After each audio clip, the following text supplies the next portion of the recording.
Olá, eu sou a professora Maria Aparecida e esta é uma aula para a turma do sexto ano da disciplina de Ciências. Bom, pessoal, esta é uma aula para a turma do sexto ano B e sexto ano C. Nós vamos utilizar a apostila 1 no módulo 7, separação de misturas. Na página 338 tem uma foto que nos mostra o procedimento mostrado na imagem é comum nas colheitas de café. Ele serve para separar os grãos de café das folhas pequenas, das folhas e de pequenos galhos, desculpe. E aqui ele pergunta: a mistura formada pelos grãos de café e folhas e os pequenos galhos é homogênea ou heterogênea? Por quê? Você sabe qual é o nome do método de separação mostrada na imagem?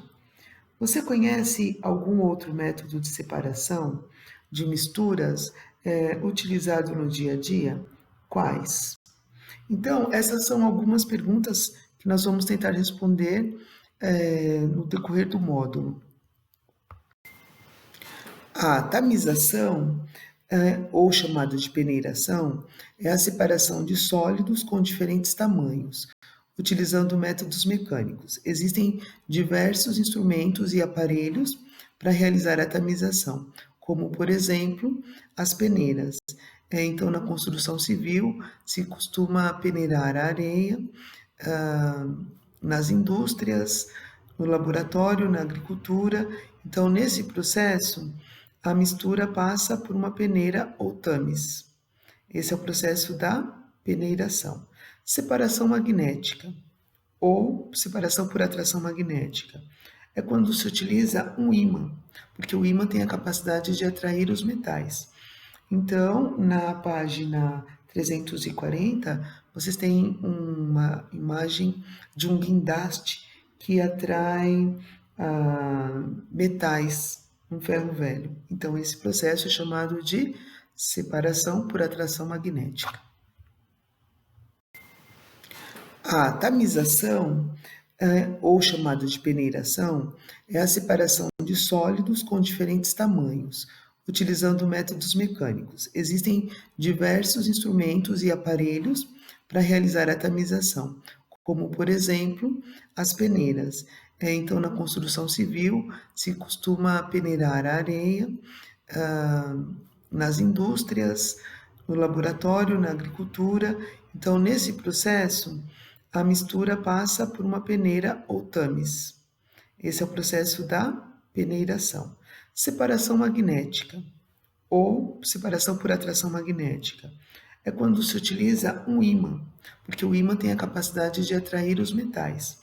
Então, na página 340, vocês têm uma imagem de um guindaste que atrai metais, um ferro velho. Então, esse processo é chamado de separação por atração magnética. Na página 341, nós temos um exemplo de dissolução fracionada. Na dissolução fracionada, você tem dois sólidos de densidades diferentes e um desses sólidos consegue se dissolver na água, por exemplo, então, ou em outro solvente. Então, o exemplo que nós temos aqui é o açúcar e a areia.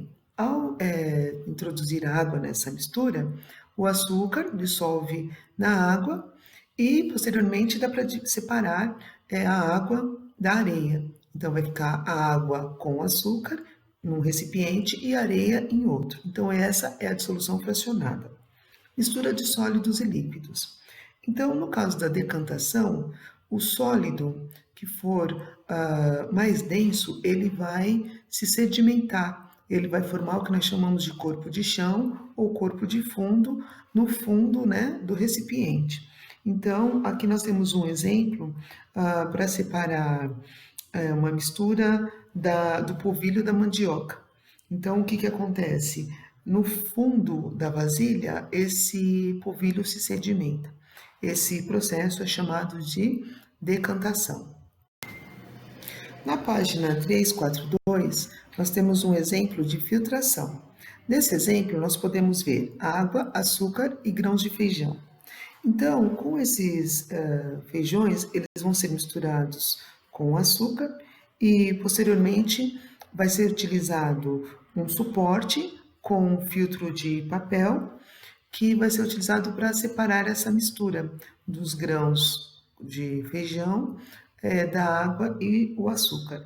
Então, passando essa mistura pelo filtro, vai ficar apenas os feijões. Então, esse é um tipo de filtração.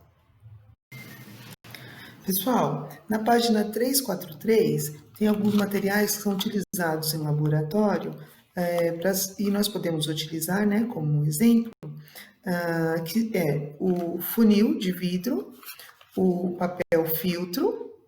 Aqui nós temos um Erlenmeyer e aqui nós temos um becker com água e areia. Então, fazendo esse encaixe do funil de vidro, assim como está na apostila na página 343, com papel de filtro, é possível separar a água da areia.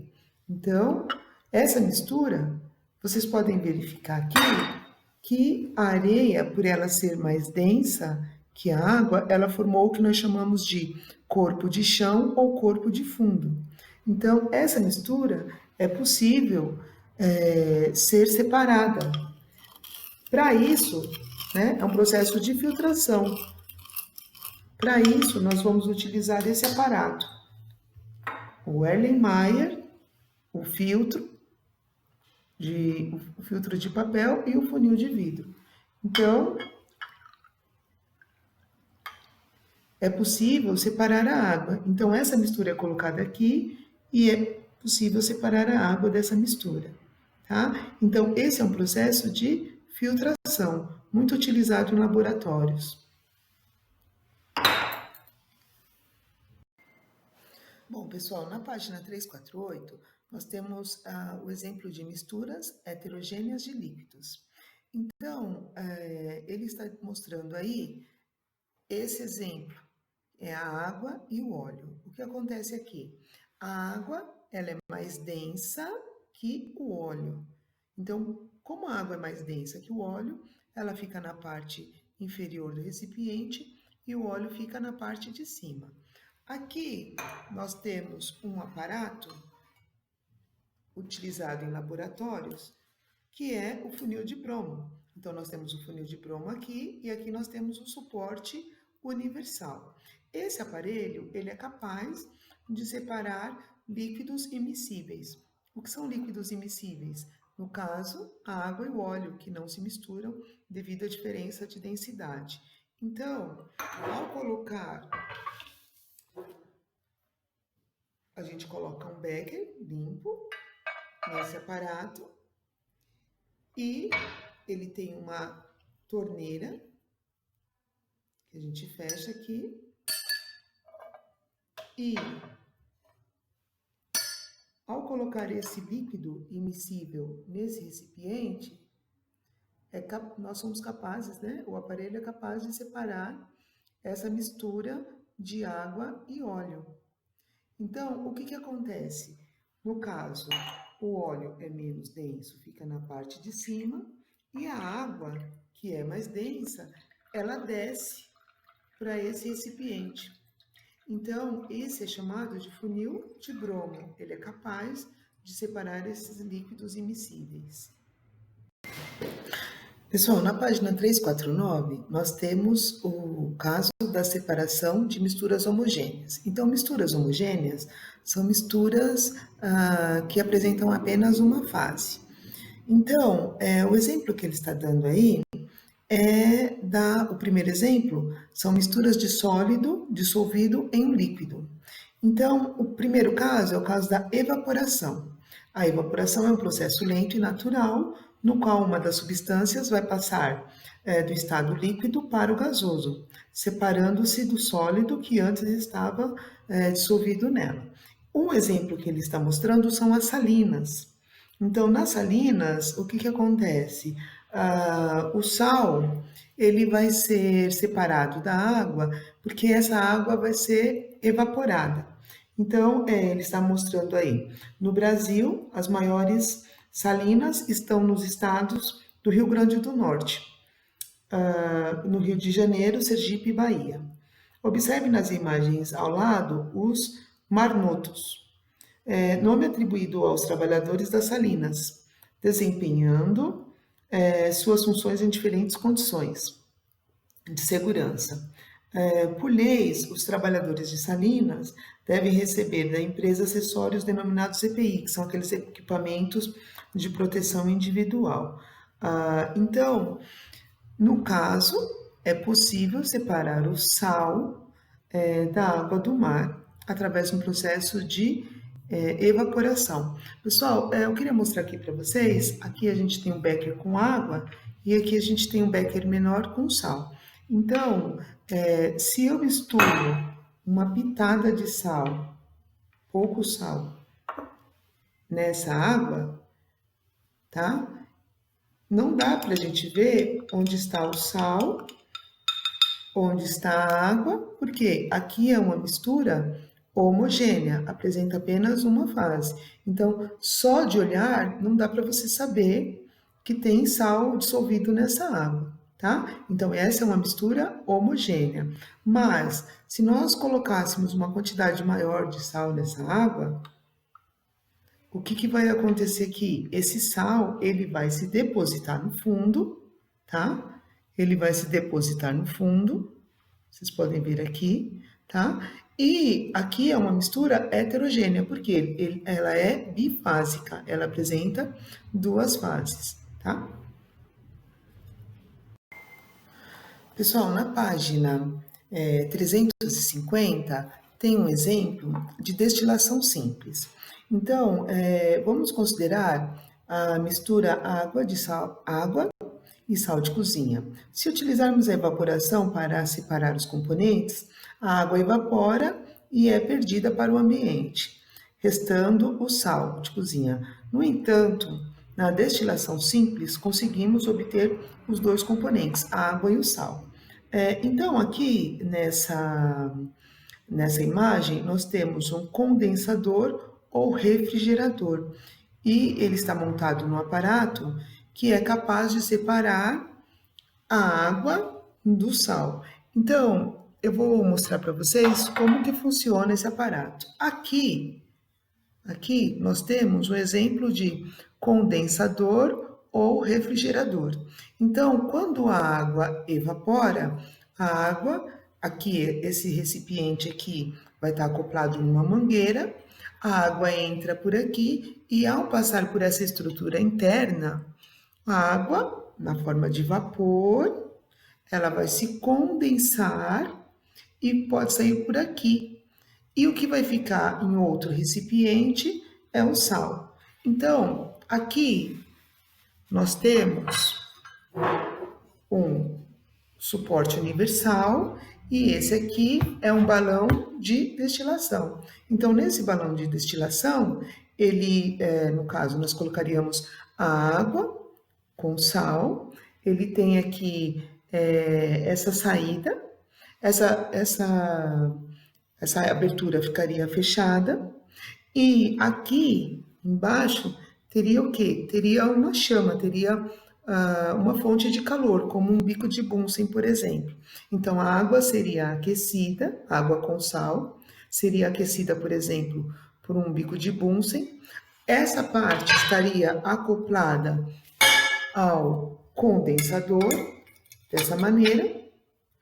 O vapor, ao sair por aqui, ele iria condensar, ficar na parte aqui, dessa parte interna, condensador, ela iria condensar e sairia por essas aberturas. Então, esse seria um processo de destilação simples. Ainda na página 350, nós temos um exemplo da destilação fracionada. Esse processo é semelhante à destilação simples, mas no caso é um processo para mistura de líquidos e que pode ser separado também com condensador. Então, assim,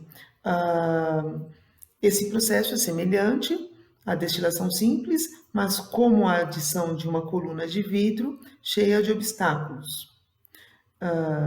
E aí o que acontece? Essa coluna é chamada de coluna de destilação ou fracionamento. Então, esses obstáculos permitem que o componente de menor temperatura de ebulição, aquele que ferve com maior facilidade, chegue mais rápido ao condensador, sendo condensado e recolhido primeiro. Então, esse processo de destilação fracionada é o que acontece com o petróleo, por exemplo. Então, na página 351, nós podemos ver uma imagem de como o petróleo ele é fracionado. Então, de acordo com a temperatura de aquecimento, vão se obter diversos produtos a partir do petróleo. Bom, pessoal, eu vou pedir para vocês fazerem alguns exercícios da apostila, os exercícios da página 343, atividade 1, os exercícios da página 348, atividade 2, e da página 351 e 352, apenas o exercício 3. Dúvidas, é só chamar no e-mail, dúvidas, sexto ano, @conquistaangulo.com.br, e no próximo vídeo eu irei passar as correções. Muito obrigada e até a próxima aula.